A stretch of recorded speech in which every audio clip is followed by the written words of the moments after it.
Assalamualaikum warahmatullahi wabarakatuh. Halo anak-anak, apa kabar hari ini? Ibu berharap kalian selalu dalam keadaan yang sehat, keadaan yang baik, dan tetap terjaga semangat belajarnya. Walaupun kalian belajarnya masih di rumah, masih secara jarak jauh atau daring. Ayo anak-anak, sebelum kita memulai pembelajaran hari ini, mari sama-sama kita awali dengan membaca doa belajar. Yuk kita baca sama-sama. Bismillahirrahmanirrahim. Rabbi zidni ilman warzuqni fahman. Ya Allah, tambahkanlah ilmuku dan pertinggikanlah kecerdasanku. Amin. Shadaqallahul azim. Mudah-mudahan pembelajaran yang hari ini akan kita pelajari dapat bermanfaat bagi kalian dan bisa menambah ilmu. Materi kita untuk hari ini adalah tema 7, kebersamaan, subtema 1, kebersamaan di rumah, pembelajaran pertama. Ayo anak-anak, kita belajar dengan penuh semangat ya. Kebersamaan. Siti tinggal bersama keluarga. Di rumah Siti ada ayah, ibu, Siti dan Ali. Mereka sering makan malam bersama. Ayah Siti sering bercerita usai makan malam. Siti dan Ali menyukai cerita binatang. Siti anak yang rajin di sekolah. Di sekolah, Siti dan teman-temannya hidup rukun. Beberapa kegiatan di sekolah dikerjakan bersama. Siti sering bermain dengan teman. Mereka saling menghormati. Selanjutnya, ayo perhatikan gambar berikut ini. Berikut ini adalah gambar kebersamaan di rumah. Suasana kebersamaan di rumah Siti pada hari Minggu. Ayah, ibu, Siti dan Ali berada di depan rumah. Siti dan Ali sedang memberi makan ayam.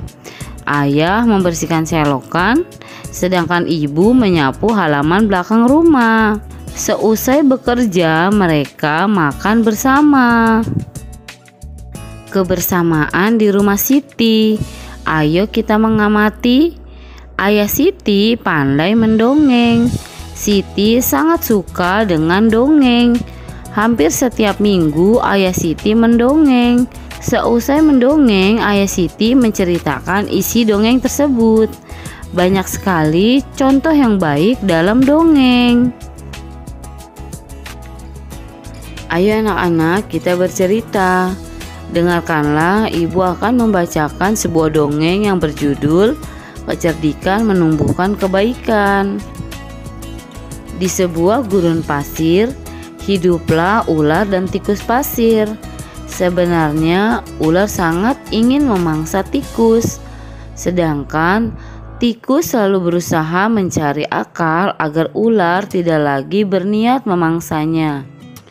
Saat itu, ular sangat lapar, padahal ia sedang tidak mempunyai sedikit pun makanan. Sedangkan tikus yang berada tidak jauh dari ular sedang asik melahap makanannya. Ular merasa tidak senang melihat kelakuan tikus.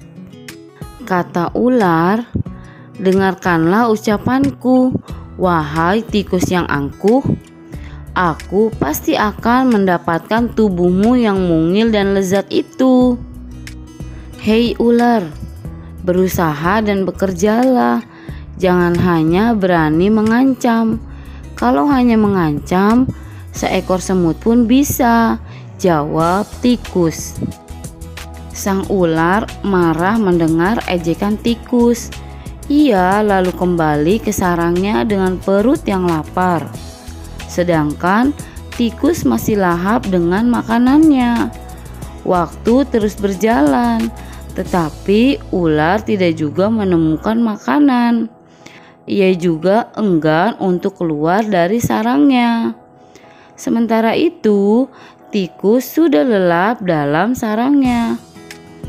Ular yang masih dalam keadaan lapar segera mengendap-endap mendekati sarang tikus meskipun ia masih sangat kesal terhadap tikus. Dan kini ular telah berada di sisi tikus yang sedang tidur pulas.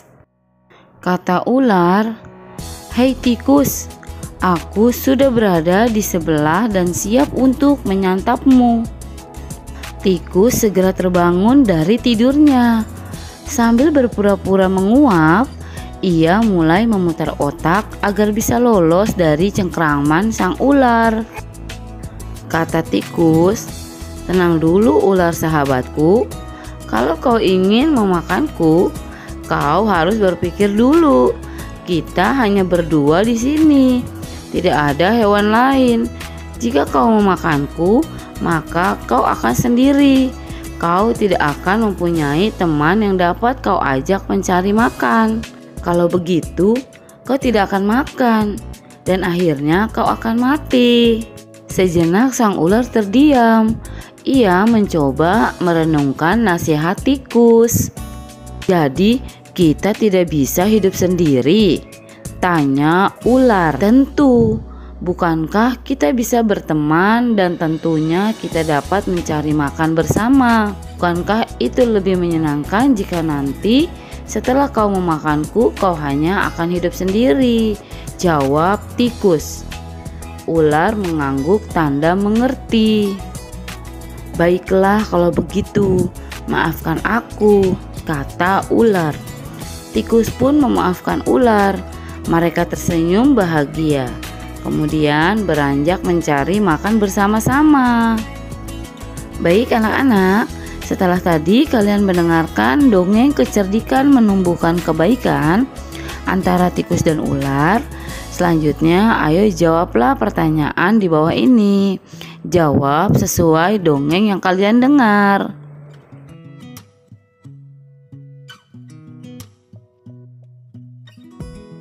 Anak-anak, kalian tahu tidak apa itu dongeng?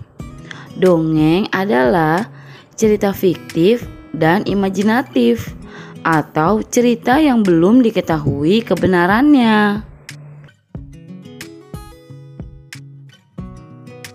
Ibu menghidangkan 3 buah kue donat. Setiap kue dipotong menjadi 2 potong sama besar. Siti, Ali, dan Ayah mengambil masing-masing 1 potong. Siti sangat senang bersama keluarga di rumah. Ayo anak-anak, kita mengenal pecahan. Perhatikan gambar. 1 buah kue utuh jika dipotong menjadi 2 bagian yang sama besar, maka setiap bagian mempunyai nilai setengah. Dan jika 1 buah kue utuh dipotong menjadi 2 bagian yang tidak sama besar, maka nilai setiap bagian itu bukan setengah. 1 donat dibagi menjadi 2 bagian donat sama besar, maka setiap 1 bagian donat dari 2 bagian donat mempunyai nilai pecahan 1/2. Pecahan ini dapat dibaca setengah atau 1/2.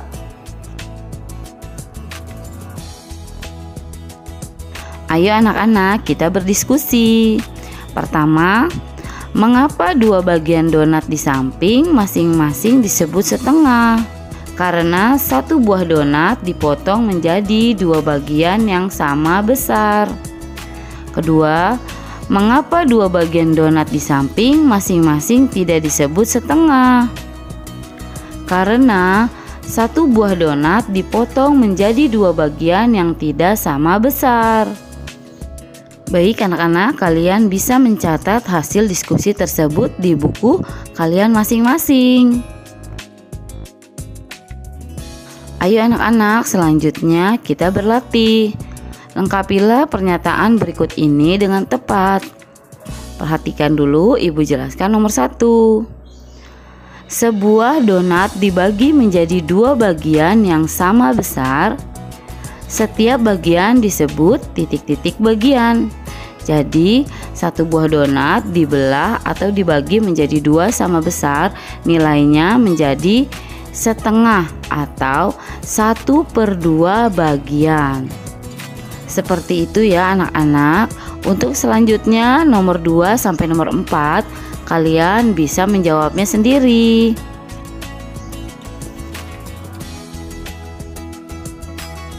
Selanjutnya, arsirlah setengah bagian dari gambar berikut ini.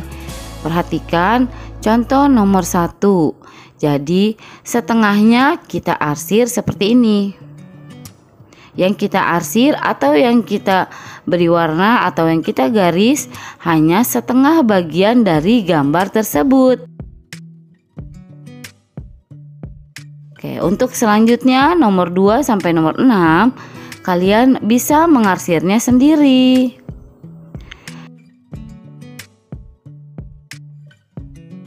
Di dekat rumah Siti terdapat pos penjagaan. Di sana terdapat kentongan. Kita dapat membuat bunyi kentongan bervariasi. Bunyi yang teratur berulang disebut birama. Anak-anak, berikut ini ada pola ketukan birama. Perhatikan contoh pola berikut ini. 1. Artinya duk atau suara saat pukulan meja atau suara sedang memukul meja yang merupakan K. Bunyinya kuat, dibunyikan 3 kali. Sedangkan 2. Prok atau suara tepuk tangan atau suara tepukan yang merupakan L, bunyi lemah, dibunyikan 1 kali. Ayo anak-anak, coba kita praktekkan. Polanya, bunyi 1 ketukan meja kita ketuk 3 kali, dan bunyi 2 tepukan kita tepuk 1 kali.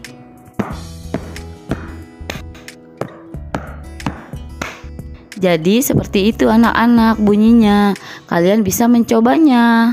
Jika 2 bunyi di atas dibandingkan, maka bunyi 1 lebih kuat daripada bunyi 2. Tadi bunyi 1 apa anak-anak? Yaitu suara pukulan meja. Selanjutnya ayo kita berlatih. Jawablah pertanyaan-pertanyaan berikut ini. Ayo kita mencoba. Coba kamu menyanyikan lagu Cicak dengan iringan bunyi kuat dan bunyi lemah. Bunyi kuat ada di bagian depan. Beberapa irama dapat digabungkan, misalnya irama dari kentungan dan tongkat kayu yang dipukul. Kalian juga dapat membuat irama dengan memukul meja dan tepuk tangan. Ayo anak-anak, coba kalian nyanyikan lagu Cicak dengan diiringi irama tersebut.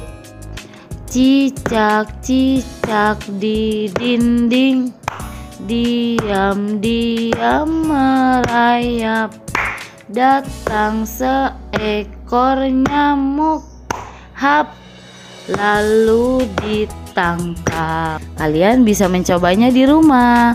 Selamat mencoba anak-anak.